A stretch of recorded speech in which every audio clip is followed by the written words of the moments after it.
पिछले दिनों 20 जून को नवादा जिले के कौआकोल थाना क्षेत्र के बलुआही गांव स्थित एक घर से 3 महिलाओं का शव बरामद किया गया था। घर से दुर्गंध आने पर ग्रामीणों ने इसकी शिकायत पुलिस से की थी। सूचना के बाद पहुंची पुलिस ने जब घर का दरवाजा तोड़ अंदर प्रवेश किया तो अंदर का नजारा देख रोंगटा खड़ा हो गया। घर के अंदर 3 महिलाओं का शव पड़ा हुआ था, जिसमें एक 80 वर्षीय माँ और उसकी 2 बेटी शामिल थी। शव की पहचान इंजीनियर मोहम्मद नियाज अहमद की पत्नी और उनके 2 बेटियों के रूप में किया गया था। शव बरामदगी के बाद इलाके में सनसनी फैल गई थी। पुलिस ने तीनों महिलाओं के शव बरामदगी के बाद पोस्टमार्टम के लिए पटना के पीएमसीएच अस्पताल भेजकर मामले की छानबीन में जुट गया था, लेकिन शव बरामदगी के 20 दिन बाद भी पुलिस का हाथ खाली दिख रहा है।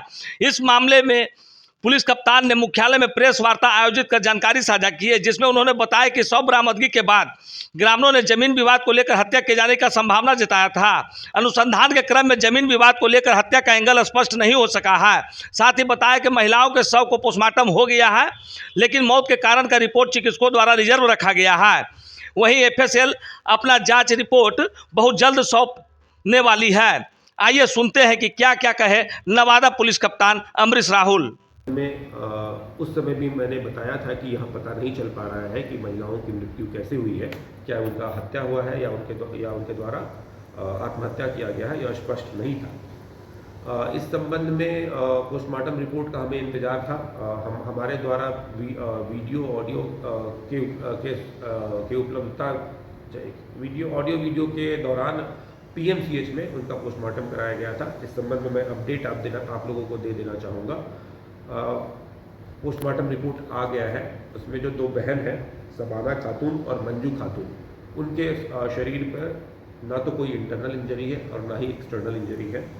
आमना खातून के शरीर पर एक एक्सटर्नल इंजरी है, जो चेहरे पर हल्का सा चोट का निशान है। उसके अलावा 1-2 इंजरी जो गिरने से माइनर इंजरी जो है वो है। एम्स के डॉक्टरों के द्वारा हत्या के बिंदु, मृत्यु के बिंदु पर अपना मंतव्य जो है सुरक्षित रखा गया है और एफएसएल में सभी चीज़ों को विसरा को प्रिजर्व करके जांच में भेजा गया है। उसका रिपोर्ट अभी तक अप्राप्त है, इसलिए अभी तक उनकी मृत्यु का कारणों का पता नहीं चल सका है। एक और संदेह लोगों के द्वारा वहाँ पर किया जा रहा था कि इनकी हत्या जमीन के विवाद को लेकर की जा सकती है। कुछ दिन पहले ही, लगभग 3 से 4 महीने पहले ही, मृतक शबाना खातून, मंजू खातून के द्वारा अपनी कुछ ज़मीन बिक्री की गई थी। तो इस संबंध में हमने और आगे पूछताछ की और पता चला कि रिजवान नाम के लड़के को उन्होंने ज़मीन बेचा था, जो उसी गांव के रहने वाले हैं लेकिन अभी रांची में रहते हैं। उनके द्वारा वह ज़मीन 16 लाख रुपए में खरीदी गई थी। उन 16 लाख रुपए का ट्रांजैक्शन हमें अकाउंट में मिल गया है, जो एक जॉइंट अकाउंट है आमना खातून और मंजू खातून के नाम से।